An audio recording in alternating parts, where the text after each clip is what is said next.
기도하겠습니다. 하나님, 저희들에게 오늘 복된 주일을 맞이하게 하시고 하나님께 나와 예배하도록 인도해 주심을 감사합니다. 창립 69주년 기념주일을 맞이해서 우리 사랑하는 성도들이 하나님께 예배할 때에 교회의 지체들로서 모두에게 기쁜 마음이 있게 하시고 감사하는 마음이 있게 하시고 하나님이 뜻하신 일을 잘 이루기 원하는 귀한 사명감과 결단하는 마음도 있게 하여 주옵소서. 이 시간 하나님 귀한 찬양으로 하나님께 영광 돌린 고재원 장로님 가족들에게 함께 하시고 정말 누군가 나를 위해 기도하고 있다는 것을 깨닫고 하나님께 귀한 고백의 찬양을 올렸사오니 하나님 받아 주시옵소서. 하나님, 우리 또한 서로를 위하여 중보기도하며 사는 백성 되게 하시고 지체된 성도 한 사람 한 사람을 돌아보며 기도할 수 있는 은혜로운 생활하게 하여 주옵소서. 특별히 이 시간 하나님 몸이 아프신 분들을 기억하여 주옵소서. 하나님 외로워하신 분들 기억하시고 힘없이 하나님 병석에 누워있는 이들 하나님 돌보아 주옵시며 하나님께서 생명의 호흡을 걷어가시는 그날까지 하나님을 찬송하며 예배하는 거룩한 믿음의 사람으로 살 수 있도록 도와주시옵소서. 강건함을 회복하게 하여 주옵소서. 이 시간 말씀을 받을 때에 우리 마음에 하나님께서 세우신 교회의 참된 의미와 또 우리가 참된 사명자로서 설 수 있도록 결단할 수 있게 하여 주옵소서. 예수님 이름으로 기도하옵나이다. 아멘. 할렐루야. 하나님의 은혜가 오늘 예배한 우리 모든 이들에게 함께 하시길 간절히 바랍니다. 서로 인사하겠습니다. 주님의 은혜 안에 건강하세요. 또 오늘 우리 교회를 세워주신 하나님을 찬양하겠습니다. 하나님 감사합니다.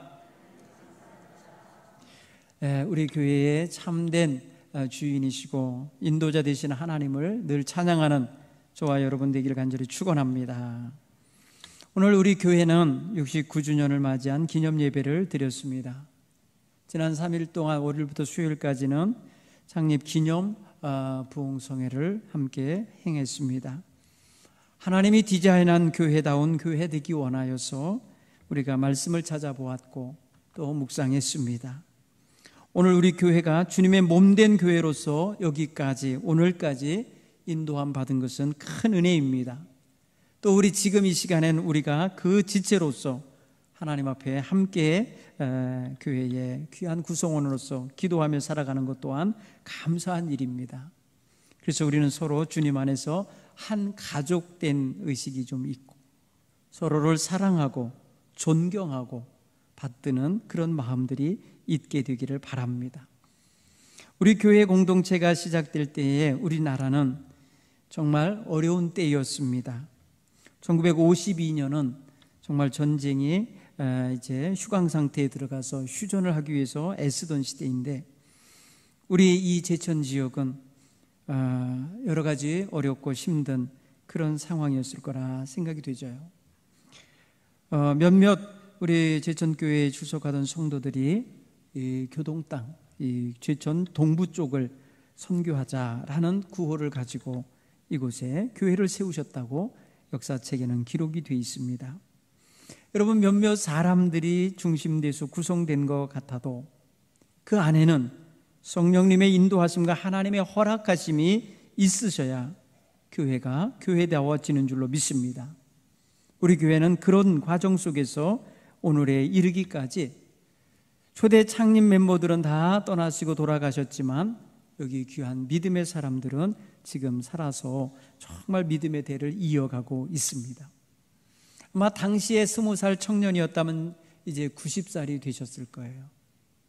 당시에 30살 청장년이나 청년이었다면 그는 100살이 되셨을 거예요.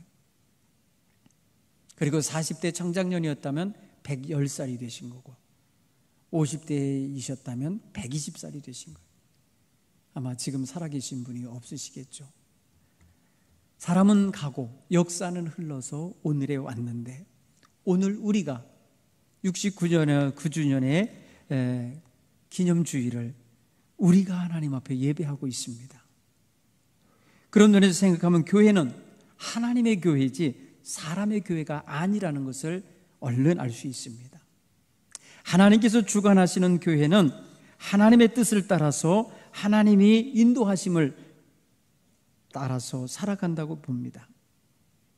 저는 개인적으로 이런 역사와 전통을 지닌 동부교회 담임 목사인 게 참 자랑스럽습니다.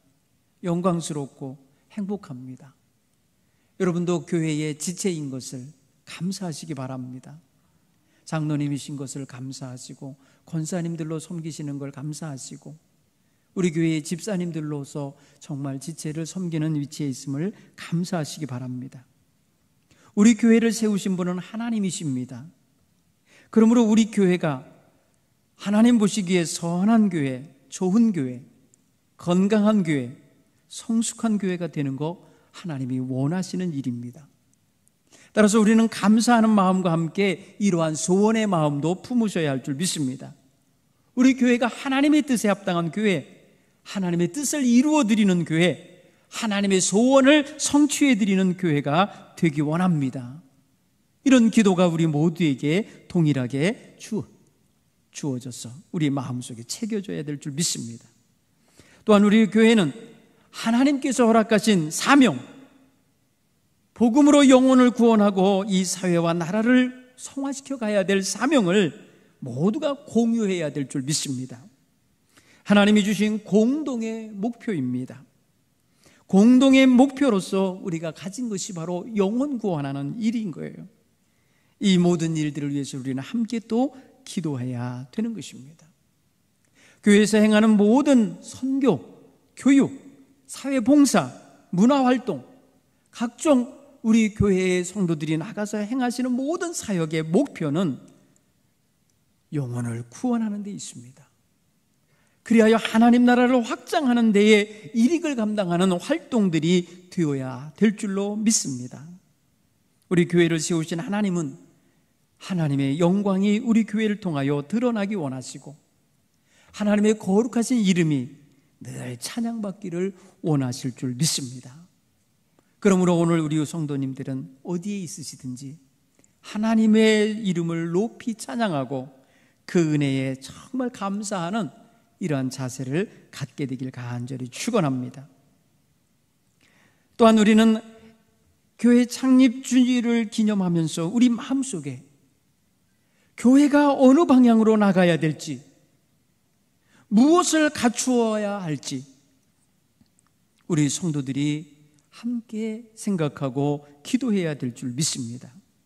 교회에게도 하나님이 이끄시는 방향이 있습니다.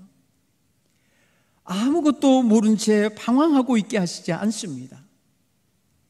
우리 교회는 천국을 향하여 가는 천국 공동체입니다. 천국을 향하여 가고 있는 공동체예요. 모든 성도 한 사람 한 사람이 하나님 나라에 들어가고 계십니다. 성도 여러분, 우리는 지금 살아있으나 죽어 있으나 하나님 안에 있는 것은 분명합니다. 그러므로 이 땅에 살아있는 동안에는, 육신을 입고 이 땅에 발을 딛고 있는 동안에는 이 땅에서 주어진 사명과 이 땅에서 감당해야 될 역할을 우리는 성실하게 진실하게 감당해야 될 줄 믿습니다. 그러므로 우리 교회가 이 땅에 세워져 있는 이상, 그리고 이 땅에 존재하고 있는 이상 그 존재의 가치를 발현해야만 하는 것입니다. 그 다른 말로 말하면 동부교회가 세상에 왜 있어야 되냐고 누가 물을 때에 그 왜라는 것에 대답을 할 수 있어야 되겠다는 거예요. 사랑하는 성도 여러분, 교회가 얼마나 많이 있습니까? 얼마나 여러분 많습니까? 그런데 우리 교회가 왜 거기 하나로 더 있어야 되는가? 라고 하는 질문에 대답할 수 있어야 된다는 거예요. 하나님이 교회를 세우신 목적이 분명하지 않으면 대답할 수가 없어요. 하나님이 주신 사명에 대한 분명한 확신이 없으면 대답할 수 없을 거예요. 오늘 우리는 우리 교회를 탄생시키시고 시작시키신 하나님의 뜻, 죽어가는 영혼들을 구원하고 하나님 나라 백성으로 인도해내는 이 귀한 사명을 조금도 망각해서는 아니 될 줄 믿습니다. 우리 교회의 사명이 여기에 있습니다. 이것 외에 다른 것이 교회의 사명인 양 착각하고 엉뚱한 방향으로 우리의 교회의 방향을 잡아서는 아니 될 것입니다. 영혼 구원하는 일을 위하여 힘써 살아가는 교회, 그런 교회가 바로 하나님이 세우신 교회임을 깨닫게 되기를 간절히 바랍니다. 여러분, 오늘 성경 본문에는요, 예수님이 사용하신 단어 가운데 교회, 이 반석 위에 내 교회를 세우리라 하시면서 하신 교회라는 단어가 나옵니다. 이 단어는요, 복음서에 딱 2번 나오는데 마태복음 16장 오늘 본문의 말씀에 등장하죠. 뭐라고 표현하셨습니까? 18절에 이 반석 위에 내 교회를 세우리니 할 때 여기 교회라는 단어를 쓰셨어요. 에클레시아라는 단어예요. 또 18장 17절에 있습니다. 교회에게 말하라 할 때 그 뭐예요? 사람이 빗나갔을 때에 가서 권면하고 또 증인이 찾아가서 두세 사람이 찾아가서 또 권면해도 안 들으면 그 다음에 교회에게 말하라 할 때 그 교회라는 단어가 나와요. 여러분, 이게 무엇입니까? 에클레시아. 여러분, 에클레시아라는 단어는 밖으로 불러내다, 밖으로 불러내다라는 의미가 담겨 있어요. 에크가 밖으로라고 하는 이런 접두어 전치사가 담겨 있습니다.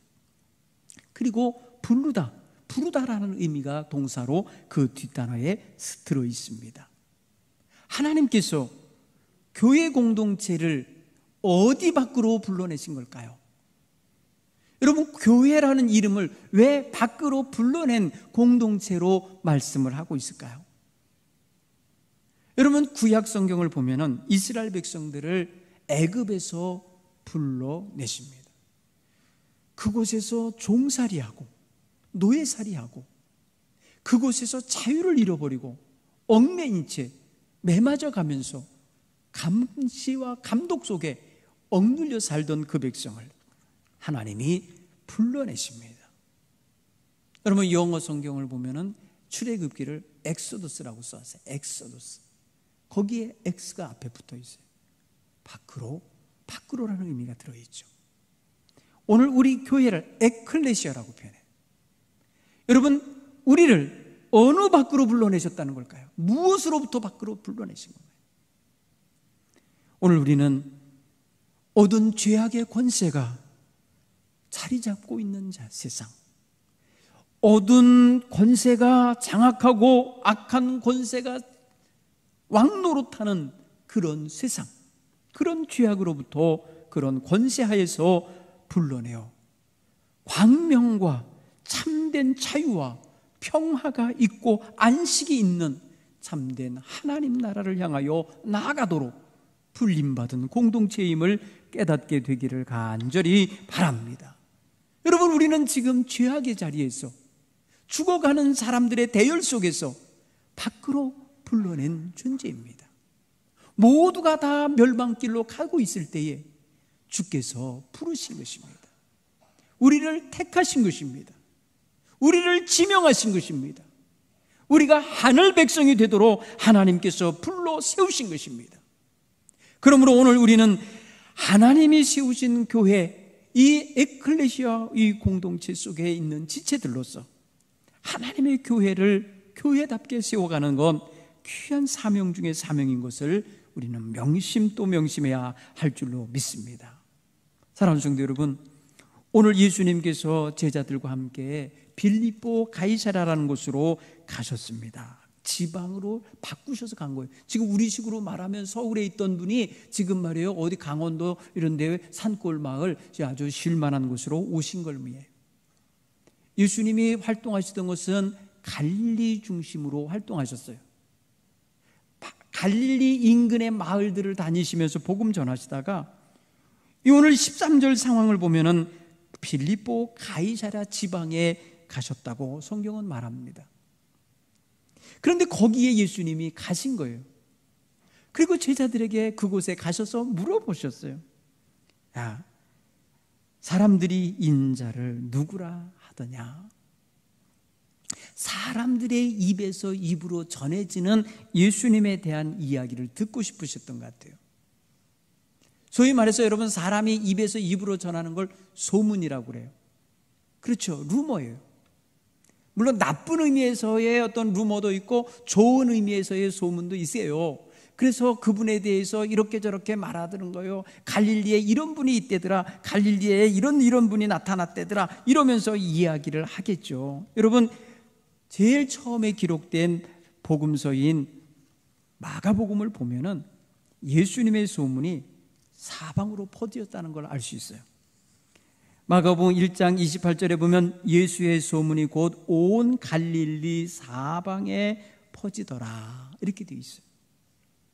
그리고 어느 날 나병 환자 한 사람을 고쳐줬더니, 그러면서 예수님이 나를 나병에서 고쳐주었다고 알렸습니다.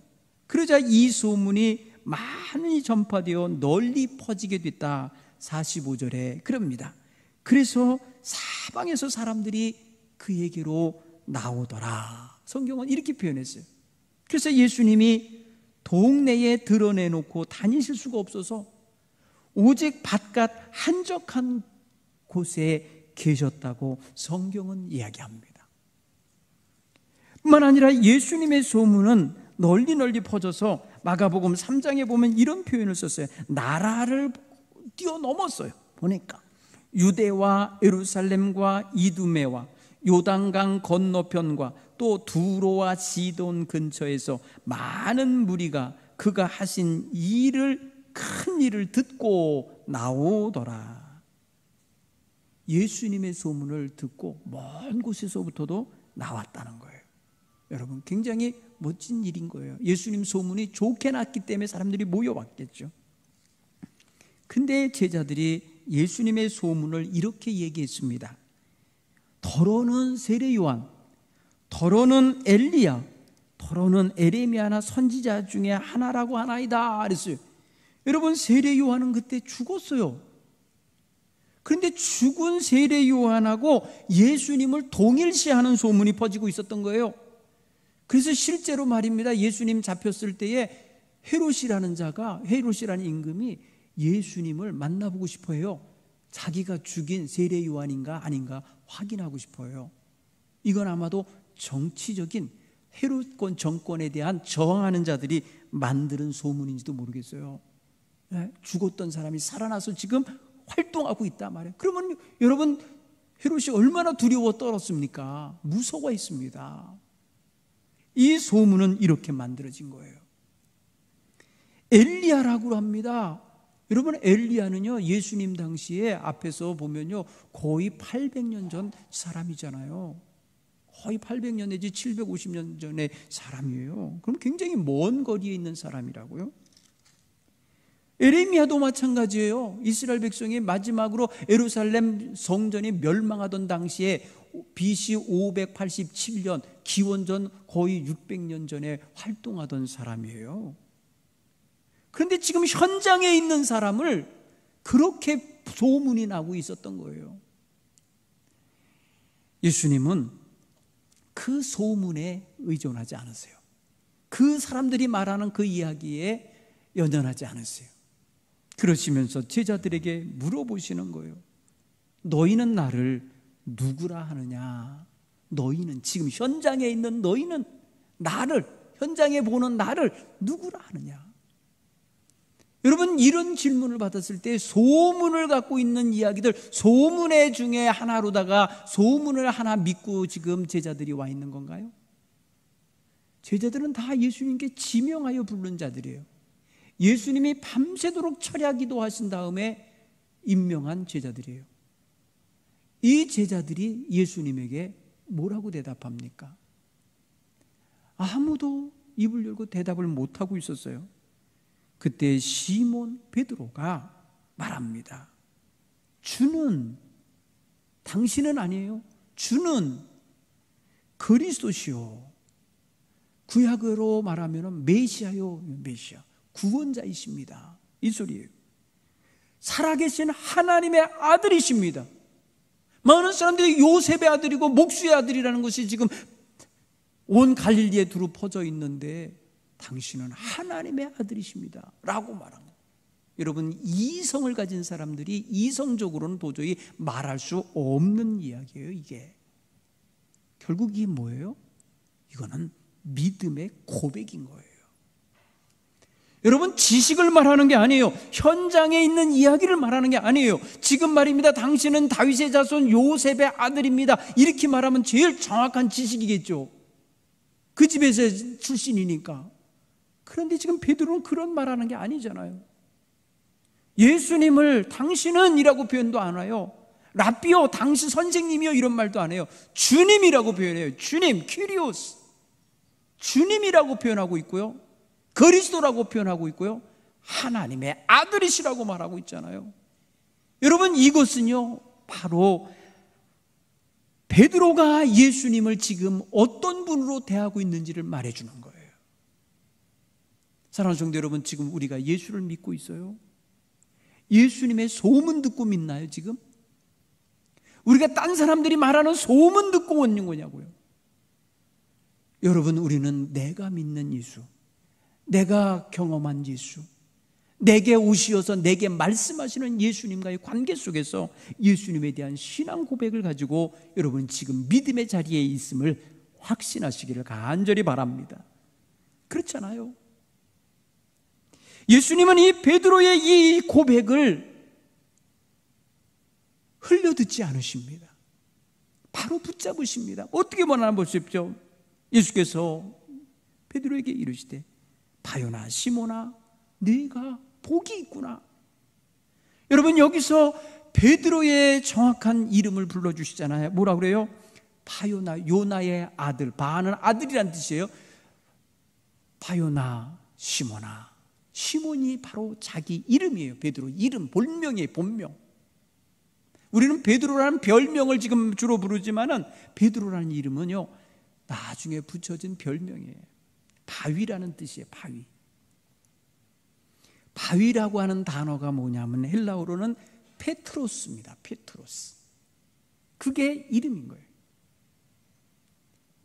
베드로는 당시에 시몬이라는 본명 외에 별명으로 불려진 이름인데 너는 바위다 이름이에요. 바위. 그런데 그 바위 옆에다가 뭐라고 표현하셨냐면 예수님은 반석이라는 단어를 한 번 더 쓰셨어요. 반석. 이거는 뭐냐면 페트라입니다. 페트라. 아까 바위라고 하는 것하고 반석은 뭐예요? 바위는 하나의 어떤 개체로서 말할 수 있지만 반석은 커다란 어떤 뭐랄까 덩어리 연결되어 있는 큰 것을 말해요. 그래서 규모가 더 커요. 페트라가. 페트로스, 페트라.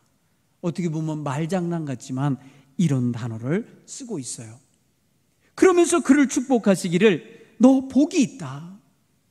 네게 이것을 알게 하니는 혈육이 아니요. 혈육이 아니요라면 다른 말로 표현하면 인간이 아니라는 거예요. 네 부모 형제도 아니고 인간이 아니라는 의미고 하늘에 계신 내 아버지가 알게 한 거라는 거예요. 내 아버지가. 여러분, 지금 그러니까 베드로는요 정말 하늘의 신비로운 비밀을 안 거예요. 이것을 가지고 그는 고백을 하는 거예요. 주님이라고 고백했고 그리스도라고 고백했고 하나님의 아들이시라고 고백하고 있는 것입니다. 예수님은 지금 이 고백의 소리를 듣고 그동안 흘러다니는 소문보다 지금 이 베드로의 입에서 나오는 고백을 붙잡고 계신 거예요. 그것이 더 복됨을 말해주고 있는 거예요.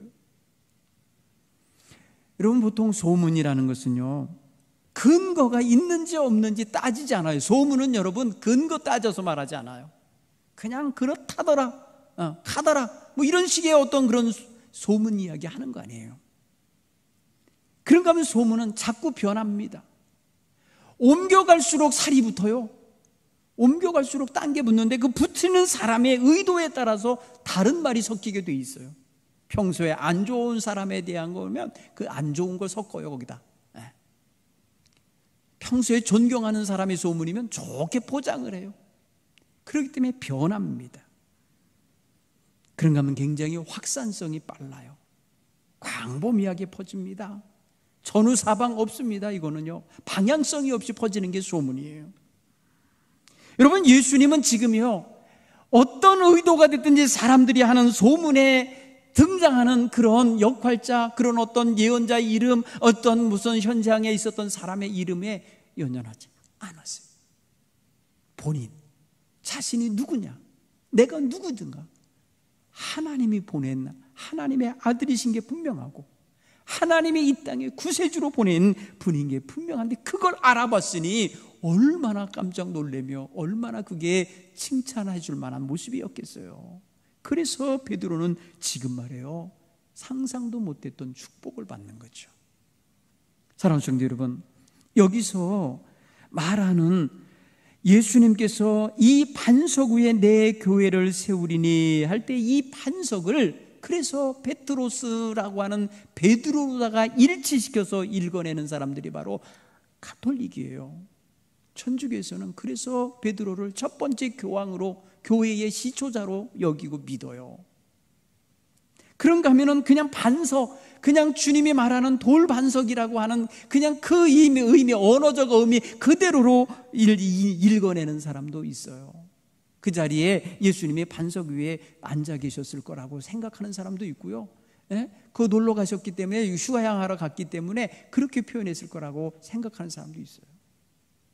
그런데 많은 신학자들이 뭘로 해석을 하냐면, 이 반석이라고 하는 것을 반석과 같이 흔들리지 않는 든든한 신앙 고백, 주는 그리스도시여 살아계신 하나님이십니다, 아들이십니다라고 하는 이 고백을 중심으로, 이 고백 위에다 내 교회를 세우겠다라고 말씀한 것으로 해석하는 분들이 많아요. 여러분은 어떤 것으로 보는 것이 좋겠어요?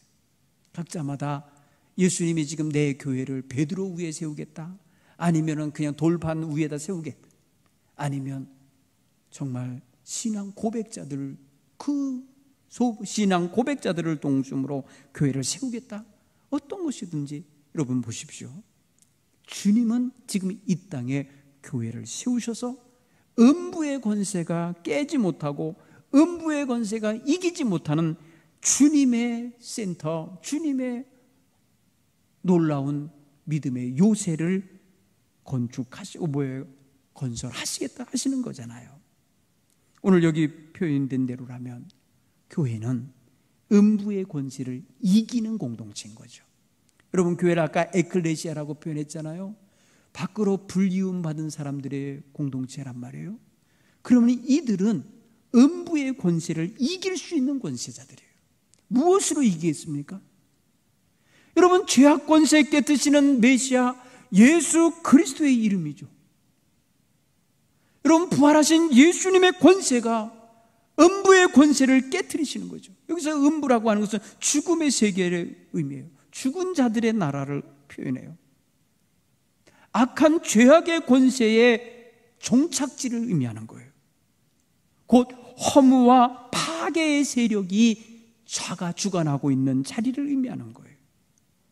그러므로 부활하신 예수 그리스도를 믿고 부활하신 예수 그리스도를 따르는 성도들의 공동체인 교회는 그 허무와 죄악과 그 죽음 권세, 그 파괴의 권세가 이길 수 없는 공동체가 되는 것입니다. 사랑하는 성도 여러분, 우리 교회는 지금 이러한 믿음의 고백을 가진 성도들에 의하여 든든히 세워져 가고 있는 교회인 것입니다. 여러분, 교회가 지금 완성된 게 아니에요.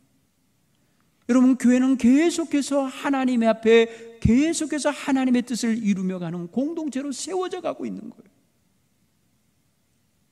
그래서 하나님은 각자에게 각양 다른 은사를 주시며 그 다른 은사를 가지고 서로 협력하고 서로를 도우며 서로를 보완하면서 그리스도의 몸된 교회를 세워가고 계신 거예요.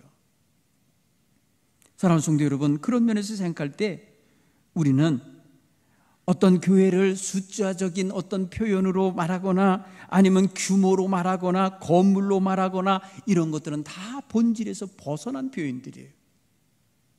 교회는 바로 예수를 믿는 우리들이 교회예요. 믿습니까?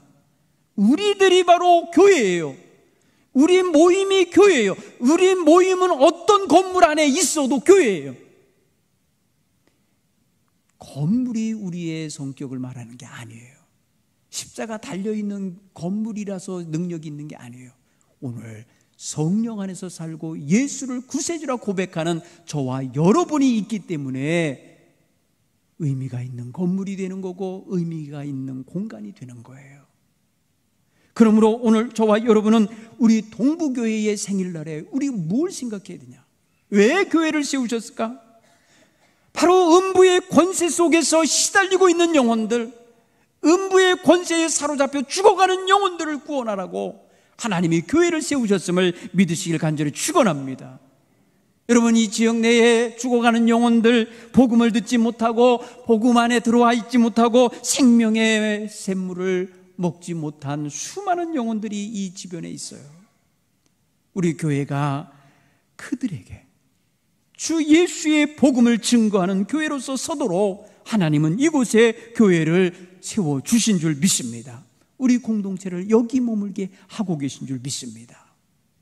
그러므로 교회의 사명을 우리는 분명히 알아야 돼요. 영혼 구원하여 하나님 나라를 확장하는 데 있습니다. 우리는 진교 공동체가 아닙니다. 우리는 세상 사람들이 말하는 동호회가 아닙니다. 우리는 어떤 이익을 창출해내는 이익 집단도 아닙니다. 우리는 하나님 식구들입니다. 하나님의 가족들입니다. 하나님이 뜻하신 일을 이루어 가도록 하나님이 세워주신 하나님의 가족들이에요. 이 땅에 있는 하나님의 가족들이에요. 하늘나라에도 하나님 가족들이 있어요. 이 땅의 사명을 다 마친 이들이 올라가 계셔요. 오늘 우리는 이 땅에 살면서 하나님의 뜻을 받들어가는 일꾼들이 되어야 함을 다시 한번 깨닫고 생각할 수 있기를 간절히 축원합니다. 교회의 사명을 우리는 그래서 놓쳐서는 안 돼요. 교회의 사명과 하나님의 소원이 같아요. 하나님의 소원은 할 수 있는 한 모든 사람이 예수를 믿고 구원받는 걸 원하셔요. 모든 사람이 진리를 아는 대로 나오기를 원하고 계세요. 따라서 교회의 사명은 하나님의 소원과 같은 거예요. 하나님이 원하시는 것 같아요. 독생자를 십자가에 못 박아 죽게 하시며 이루신 그 대속의 은총을 베푸신 하나님의 뜻과 교회가 있어야 될 이유가 같은 선상에 있는 것입니다. 하나님의 아들이신 예수님은 십자가를 통하여 하나님의 뜻을 이루시며 거기서 그것을 완성하셨고, 교회는 그 뜻을 전파하여 모든 사람이 알게 하되 모든 세대, 모든 세계의 모든 민족에게 전파해야 될 사명이 있는 것입니다. 따라서 저와 여러분은 우리 교회가 영혼 구원하는 사역을 위해 힘쓰는 일에는 정말 모두가 협력하고 하나 되어야 할 줄 믿습니다. 선교하는 일, 전도하는 일, 교육하는 일, 사회 봉사하는 일, 문화활동을 통하여서 많은 사람들에게 아름다운 기독교 문화를 전파하는 일이 다 궁극적으로는 영혼 구원하는 대로 초점이 모아지고 있다는 것입니다. 그래서 오늘 성경의 사도 바울은 너는 말씀을 전파하라. 때를 얻든지 못 얻든지 항상 힘쓰라. 이런 것이든 저런 것이든 어떤 수단을 통해서든지 복음이 전해지게 해라. 이렇게 표현하는 것 같죠. 물론 어느 순간에도 우리는 복음을 접어둘 수 없어요. 유보시킬 수 없어요. 다른 사람들에게 맡겨둘 수 없어요. 하나님이 주신 교회의 사명이기 때문에 그렇습니다. 그래서 그의 제자인 디모데에게 너는 모든 일에 신중하여 고난을 받으며 전도자의 이 일을 하며 네 직무를 다하라. 이렇게 명령하고 있는 거예요. 사랑하는 성도 여러분, 오늘 우리가 받아야 할 명령이 바로 이와 동일하다 사실입니다. 따라서 이 사명을 감당하기 위해서 우리 사랑하는 온 성도들은 복음에 대한 열정이 좀 있어야 돼요. 영혼 구원하려는 구령의 열정이 있으셔야 돼요. 영혼을 보면서 정말 불쌍히 여기는 그런 마음들이 다 있기를 간절히 축원합니다. 기도하여 주셔야 돼요. 여러분들이 중보기도할 때에 그 영혼을 휘어잡고 있는 사탄의 권세가 흔들리고 깨지는 역사가 나타나게 되기를 간절히 축원합니다. 또한 우리는 영적으로 든든히 무장하고 있어야 돼요. 영혼 사랑하면서 영혼을 구원하러 나갈 때에 사탄이 얼마나 많이 회방하고 얼마나 많이 방해하고 공격하고 우리를 비난하고 우리에 대하여 무너뜨리려 하는지 몰라요. 그러므로 우리는 영육간의 강건함으로 우리는 무장해야 돼요. 사도 바울은 에베소 교회에게 말하기를 하나님의 전신갑주를 입으라고 표현했어요. 머리끝부터 발끝까지 하나님의 것으로 무장하라는 것입니다. 우리의 씨름은 혈과 육에 대한 것이 아니요 정세와 권세 잡은 자와 어둠의 세상 주관자들과 하늘에 있는 악한 영들에게 대함이라. 그러므로 하나님의 전신갑주를 취하라. 너희는 서서 진리로 허리띠를 띠고 의의 흉배를 붙이고 평안의 복음으로 예비한 것으로 신문을 신고 모든 것 위에 믿음의 방패를 가지라. 이는 능히 악한 자의 모든 화전을 소멸하고 구원의 투구와 성령의 검 곧 하나님의 말씀을 가지라. 이렇게 표현했어요. 여러분, 완전 무장을 하기에 말씀하고 있어요. 사랑하는 성도 여러분, 우리 교회 온 성도들은 그래서 깨어 기도해야 합니다. 그리고 항상 말씀을 무장하고 말씀의 검을 들고 사셔야 돼요. 성령께서 그 말씀을 검으로 사용하시는 역사가 나타난다는 것을 깨닫기를 간절히 축원합니다. 구원의 확신과 감격이 넘치는 투구를 쓰시기 바랍니다. 구원받은 자답게 기뻐하며 사는 모습이 우리 얼굴에 환히 빛나도록 살아가기 바랍니다. 그리고 늘 가슴에 의의 흉배가 붙어 있어야 돼요. 늘 의롭게 살기를 원하셔야 돼요. 어디 가든지 여러분 복음의 신발을 신고 내 발자국이 떨어지는 곳마다 복음의 신발 자국이 나도록 살아가는 이런 지혜가 있어야 될 줄로 믿습니다. 오늘 우리 교회의 생일을 맞이하면서 하나님 앞에 교회를 세우신 뜻을 이루어 가기를 원하는 거룩한 소원을 갖게 되기를 간절히 축원합니다. 기도하겠습니다. 하나님 아버지, 감사합니다. 우리 교회의 창립 69주년을 맞게 하시고 하나님의 교회를 세우신 목적과 교회에게 주신 사명과 교회에 속한 지체들이 가져야 할, 온전히 가져야 할, 공유해야 될 목표가 무엇인지를 알게 해주셔서 감사합니다. 하나님, 이 시대에 정말 건강한 교회 되게 하시고 성숙한 교회 되게 하시고 하나님의 거룩한 뜻을 받들어 사는 능력 있는 교회 되게 하여 주시옵소서.